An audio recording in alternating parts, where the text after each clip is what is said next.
মাজার যারা ভাঙছে তারা আসলে মাজার কেন ভাঙছে? আপনি বলছেন যে আইন শৃঙ্খলা পরিস্থিতি নিয়ন্ত্রণের সাথে সংযুক্ত, এটা দায় দিচ্ছেন সরকারের উপরে, কিন্তু এই যে প্রবণতা, মানে আমরা তো জানি সালাফিস্টদের বিষয়টা আমরা জানি, অনেকেই মনে করেন যে মাজার যাওয়াটা একটা বেদাত একটি কাজ। সেই জায়গা থেকেও যদিও আমাদের ইতিহাসে মাজারের এই চর্চা, সুফিজমের এই বিষয়টা আপনি জানেন যে যুগ যুগ ধরে চলে এসেছে, কিন্তু এই একটি গ্রুপ যারা আসলে এইভাবে চিন্তা করে যেটা বেদাত কাজ, তাদের মধ্যে এই প্রবণতাটা আছে। তো সেই জায়গা থেকে এটা আসলে কিভাবে প্রতিহত, ঠিক মানে কিভাবে তাদেরকে ফেরানো যায়? আপনার কাছে কি মনে হয় যে অন্য আর পথ কি? ধন্যবাদ।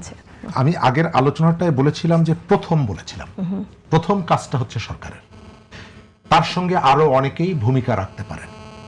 আপনি আমার খেয়াল করবেন যে আমাদের এখানে দীর্ঘদিন ধরে ক্রমশই আমরা বিভক্ত হয়ে পড়েছি, সমাজকে বিভক্ত করা হয়েছে এবং সেই কাজটা করার জন্য ঘৃণা ছড়ানো হয়েছে একজন আরেকজনের বিরুদ্ধে। সোশ্যাল মিডিয়া যদি আপনি দেখেন,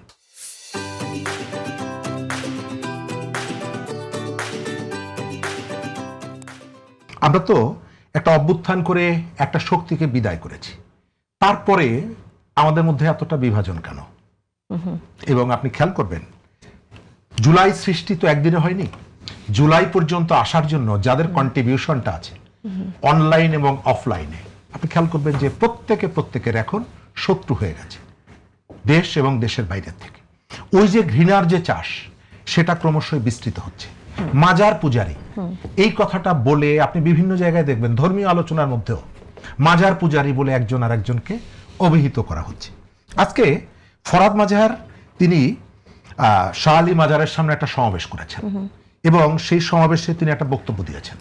দেওয়ার পরে জামাতের পক্ষ থেকে তার কাউন্টার একটা স্টেটমেন্ট করে ফরহাদ মাজারকে অভিযুক্ত করা হয়েছে যে তিনি বিভাজন করতে চান এবং বলা হচ্ছে যে সেখানে মাদক ব্যবহার হতো। হ্যাঁ, এটা অস্বীকার করা যাবে না। এক এক ধরনের কাজের ভেতর থেকে এক এক সেকশনের মানুষের কতগুলো অভ্যস্ততা আছে। আমাদের আদিবাসীরা যেভাবে তাদের জীবনযাপন করে, আমরা প্লেন ল্যান্ডের অনেকেই তো সেভাবে জীবনযাপন করি না। একজন মাজারে যিনি থাকেন, খাদেম বলেন বা এই ধরনের যারা বলেন, তাদের এক ধরনের লাইফ স্টাইল। আপনার সেটা পছন্দ না হতে পারে, তার মানে কি আপনি তাকে কি পেটাবেন? আমি ধরেও যদি নেই সেখানে মাদক হলো, সেই জন্য তো আপনার আইন আছে। আমি যদি ধরেও নেই যে সেখানে মাদকাসক্তরা থাকে, তো কোনো পলিটিক্যাল পার্টির কর্মীর তো সেই অধিকার নেই, এই দায়িত্ব তাকে রাষ্ট্র দেয়নি যে তুমি সেখানে গিয়ে কে মাদক ব্যবহার করছে কে করছে না সেগুলোকে ভাগ করে তুমি গ্রেপ্তার করে নিয়ে আসো। এটি একটি অন্যায় কাজ এবং নিজের হাতে আইন তুলে নেওয়া। এই যে ঘৃণার জায়গাটা বললাম, নানা সেকশনের মধ্যে একের পর এক আপনি দেখবেন যে সোশ্যাল মিডিয়ায়, ধর্মীয় আলোচনায়, কালচারাল প্রোগ্রামের মধ্যে এই যে ঘৃণার চাষটা হচ্ছে অনেক দিন ধরে। এর পেছনে প্রত্যেকেরই কতগুলো পলিটিক্যাল আইডেন্টিটি আছে, এজেন্ডা আছে এবং এজেন্ডাগুলোকে সে এক্সিকিউট করছে এই জায়গাটায়। আমি এই যে ফরহাদ ভাইয়ের কথা বললাম, তার এটাকে অভিযুক্ত করা হয়েছে যে তিনি সমাজকে বিভক্ত করতে চাইছেন।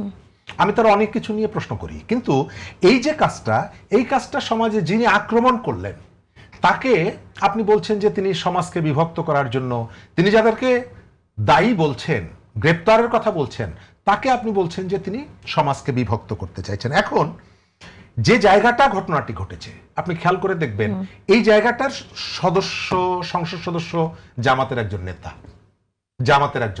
আপনি গত শুক্রবারে আমি দেখলাম বিরোধী দলের নেতা, তিনি মিরপুরের, আমার বাসা যেখানে ওই আসনেরই তিনি সংসদ সদস্য, উনি বেশ কয়েকটা বাজারে গেছেন।